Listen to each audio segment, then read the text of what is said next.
माननीय प्रधानमंत्री आसी उत्कर्ष ओडिशा उद्घाटन कर पूंजी निवेशकारी को अधिक अधिक पूंजी निवेश करने चेष्टा कर माननीय मुख्यमंत्री भी उपस्थित थे। उत्कर्ष ओडिशा 2016, 2018, 2023 से माननीय मुख्यमंत्री Shri Naveen Patnaik make in Odisha conclave नाम अनुष्ठित होता। बर्तमान केवल नामर परिवर्तन होती उत्कर्ष ओडिशा बर्तमान कर तीन कनक्लेव जो होता से 16 लाख कोटी टंकार लेटर ऑफ इंटेंट थिला पूंजी निवेश करने सबुबले आज leader of opposition Shri Naveen Patnaik महोदय सबुबले केमिति स्टेट को अधिक इन्वेस्टमेंट आसीपर से दिगरे तत्परता देखते से दिगरे कार्यक्रम को आगे नहीं अनेक थर देखिए फॉरेन विजिट कर फॉरेन इन्वेस्टर्स आसतु नुआ नुआ टेक्नोलॉजी सेक्टर हो मिनरल सेक्टर हो सर्विस इंडस्ट्रीज हो सब क्षेत्र में श्री नवीन पट्टनायक महोदय पूंजी निवेश को स्वागत कर भाव में गोटे इकोसिस्टम करते जहाँफल कि गोटे सारा विश्व गोटे फेवरेट डेस्टिनेशन थिला ओडिशा पूंजी निवेशकारी गोटे इंडस्ट्रियल इकोसिस्टम तैयारी करते भरोसा विश्वास रही है इन्वेस्टर्स मानकर जो इन्वेस्टमेंट प्रोटेक्टेड होता इन्वेस्टर्स माने गोटे जो इज ऑफ डूइंग बिजनेस कहते से दिगरे से अधिक उपकृत होते सुरक्षित होते खाली काली उत्कर्ष ओडिशा और काली गोटे मुख्य इनसीडेंट को आपण नजर रखा चाहूँगी जोटा कि सारा भारत वर्षर सारा एशियार सर्वबृहत स्टील इंडस्ट्रियल एशियार सबुठ बड़ा स्टील हब कलिंगनगर जहाँ आपण मानकर अनेक अवदान रही स्टील हब तैयारी कर कलिंगनगर गला कालीर चित्र आपण मैंने देखी आपण मैंने भी किसी देखी आपण मान मीडिया भी अनेक खाली सकाल बाजुची एपटे इन्वेस्टर्स मीट चली सेठी सकाल जो अंचल में भिटामाटी दे जहाँकर जमी उपरे जहाँकर घर उपरे स्टील कारखाना ठिया सेमानंक उपरे जेभली भाव में असम्मान करा जायछि अत्याचार करा जायछि खाली देखुथिबे वीडियो क्लिपिंग्स आपण देखिथिबे बेटी जणे माननीय मुख्यमंत्री जणे आदिवासी मुख्यमंत्री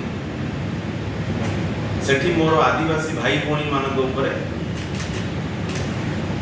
गोटे महिला उपरे जेमती गोड़े गोड़े बाड़ौछन्ते आपण देखुथिबे निजे गोटे महिला रक्ताक्त कर रक्त बहुची मोर आदिवासी भाई भौणी आखिरे लुह झरुची एपटे उत्कर्ष ओडिशा जड़े आदिवासी मुख्यमंत्री सेपटे मोर आदिवासी भाई भौणी माने आज रक्ताक्त आदिवासी भाई भौणी मान आखिरे लुह झरुची जड़े महिला को गोड़े गोड़े बाड़ौछन्ते ये जो चित्र आज देखुछन्ते ये जो इंडस्ट्रियल इकोसिस्टम ग्राउंड रियलिटी जो देखुछन्ते आपण ये नुआ सरकार एठी उत्कर्ष ओडिशा कर इन्वेस्टमेंट प्लानिंग करूछन्ती मु तो निवेदन करिवि माननीय मुख्यमंत्री की ग्राउंड रियलिटी को देखिबा पई चिन्हिबा पई बुझिबा पई जानिबा पई ता इन्वेस्टर्स माने एउटू कलिंगनगर 100 किलोमीटर निजे जान इन्वेस्टर्स मान को सेठी नहीं देखा ए बड़ी परिवेश भितर कौन इन्वेस्टमेंट आपण ग्राउंडिंग करि पारे 16 लाख कोटी इन्वेस्टमेंट प्लानिंग करा जाइतिला तीनटी मेक इन ओडिशा कनक्लेव पाखापाखि 7 लाख रु 8 लाख वर्तमान पाखापाखि ग्राउंडिंग ही सराणी प्रोजेक्ट से बड़ा नेतृत्व नौते माननीय मुख्यमंत्री नवीन पट्टनायक कहना से बड़ी इंडस्ट्रियल इकोसिस्टम से बड़ी रही आजिका दिन में जो भाव में एनवायरनमेंट रही ग्राउंड रे ये पूंजी निवेशकारी कौन सी टंकाटे भी मत लगुच ये परिस्थिति रे ग्राउंडिंग करि परिबे नाही कहीं वैल्यू एडिशन आमर निहाती आवश्यकता रही गोटे दायित्ववान विरोधी दल हिसाब से आमर भी दायित्व रही पूंजी निवेश को ठीक ढंग से ठीक समय ताकू ग्राउंडिंग करिबा सेइथिरे राज्यर अर्थनीति निर्भर करुछि आमर बेकारी युवक युवती माने नियुक्ति पाई परिबे इन्वेस्टमेंट आसिले तेणुक विरोधी दल दायित्ववान विरोधी दल हिसाब से आमर समस्त दायित्व रही जहाँ सहयोग दरकार विरोधी दल भी से माननीय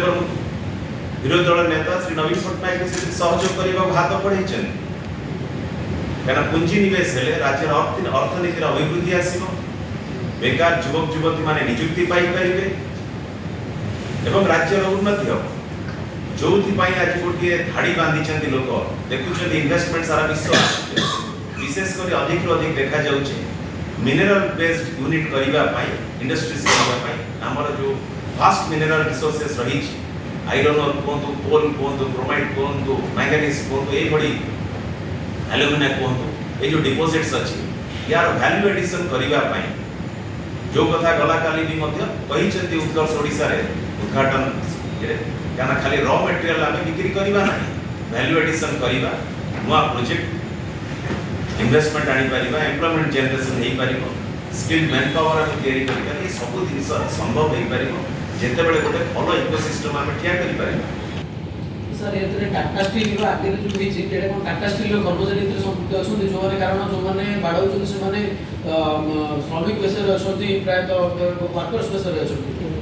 माने समस्ते जो माने जाइथिले तांकर हक अधिकार पई जाइथिले माने समस्ते होउचंती डिस्प्लेस्ड फैमिली रो मेंबर्स माने जहांकर भिटा माटी ऊपर कारखाना ठिया हेछि आमे तांको उचित सम्मान आगु सरकार सबु बेले प्रशासन सबु बेले सरकार एवं प्रशासन जानिचंती ए विषय किंतु कौनसी पदक्षेप से माने नहीं नाहंती ए बाबद रे आलोचना करिबा समाधान करिबा एवं बांटभार करिबा ये सरकार तेणु करी जत्नवान रहिबा दरकार अनेक आशा भरोसा रखी जड़े आदिवासी मुख्यमंत्री को जड़े आदिवासी मोर भाई भौणी मैंने अनेक आशा रखी भरोसा रखी आज किंतु आदिवासी भौणी मोर आज गोड़े गोड़े बाड़ौं आदिवासी भाई मानक रक्ताक्त करुँच न्याय तो दूर कथा हक अधिकार तो दूर कथा ये आपण मानक ऊपर मु छाड़ी दूची ये ओडिशार जनसाधारण या मत रखिए निष्पत्ति नेबे ये सरकार आज जो भाव में गोटे इफेक्टिवनेस प्रोजेक्ट को डाउन करिबारे प्रोजेक्ट को रन करिबारे गोटे इंडस्ट्रियल एरिया को जेते जत्नवान होइकी दायित्वर सहित परिचालना करने दरकार एटी उत्कर्ष ओडिशा एटी करूछंती किंतु उत्कर्ष ओडिशा केमिति ग्राउंडिंग करेंगे तापाई कौन सी एटी आंक पाखे कौन सी प्रशासन एवं सरकारी कार्यक्रम किसी देखा दौना तेणुक संपूर्ण भाव में मु निवेदन करी सरकार को जहाँ सब कलिंग नगर भली एशियार बिगेस्ट स्टील हब भाव में आज जो परिचय पाई आज सम्मान पाई आज ये अंचल मोर भाई भौणी मैंने जो मैंने भिटामाटी छाड़ी ये शिल्प प्रतिष्ठा क्षेत्र में उचित सम्मान दि जाऊ न्याय दि जाऊ हक अधिकार दि जाऊ से दिगरे जदि सरकार विफल हुए विजु जनता दल एवं आमर नेता श्री नवीन पट्टनायक महोदय नेतृत्व में जहाँ आवश्यकता पड़ो आदिवासी भाई भौणी मानक